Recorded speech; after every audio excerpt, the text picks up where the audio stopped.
Uttaranchal University, Dehradun, NAC A+ accredited university.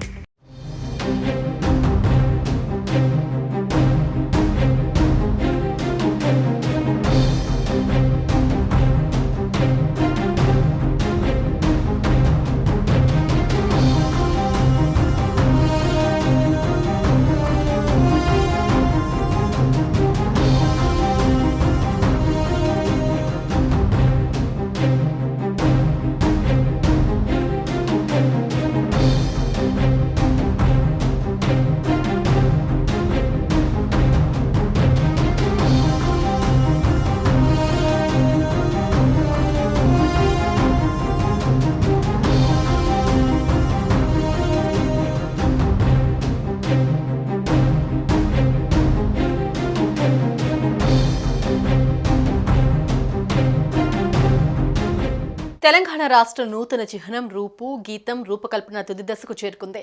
June 2న Telangana ఆవిర్భావ దినోత్సవం ఈ రెండింటినీ మార్పులు చేస్తూ కొత్తగా ఆవిష్కరించనున్నారు.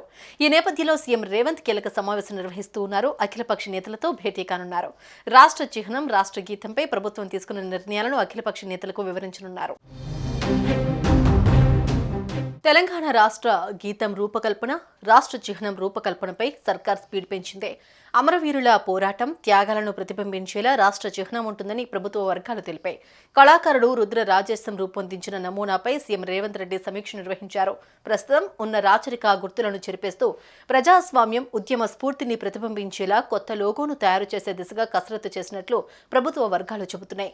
ప్రభుత్వ ఆదేశాల మేరకు రేపు 12 నమూనాలను రుద్ర రాజేశం తయారు చేసినట్లు సమాచారం. ఈ విషయమై ఇటీవల సిపిఐ సిపిఎం నేతలతో పాటు ఉద్యమకారులు పార్టీ నేతలు కొందరు అధికారులతోనూ సీఎం చర్చించారు.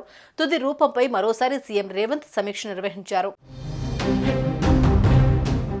రాజముద్రకు సంబంధించి 3 లోగోల ఫోటోలు సోషల్ మీడియాలో వైరల్ అయ్యాయి. తాజాగా ప్రభుత్వం ఓ చిహ్నాన్ని ఫైనల్ చేసినట్లు తెలిసిందే. లోగోలో పైన 4 సింహాల ముద్ర, కింద అమరవీరుల స్తూపం, దేవనాగరి లిపిలో సత్యమేవ జయతే, మధ్యలో వరికంకులు ఉన్నాయి. తెలంగాణ అమరవీరుల స్తూపం ఉండేలా లోగోను రూపొందించింది రాష్ట్ర ప్రభుత్వం. జూన్ 2న కొత్త రాజముద్రను రాష్ట్ర గీతాన్ని విడుదల చేయాలని ప్రభుత్వం భావిస్తోంది. మరోవైపు సిద్ధమైన నూతన లోగోను తెలంగాణ ఆవిర్భావ దినోత్సవ వేడుకల్లో ఆవిష్కరించనున్నారు. ఇక తెలంగాణ రాష్ట్ర గీతం రూపకల్పన పూర్తయింది. 13 చరణాలతో కూడిన పాటలో రాష్ట్ర గీతంగా 3 చరణాలను 2 నిమిషాల 30 సెకండ్లతో రూపొందించారని తెలుస్తోంది. సుమన్ టీవీలో మీ పర్సనల్ అండ్ బిజినెస్ ప్రమోషన్స్ కోసం కింది నెంబర్కి కాంటాక్ట్ చేయండి.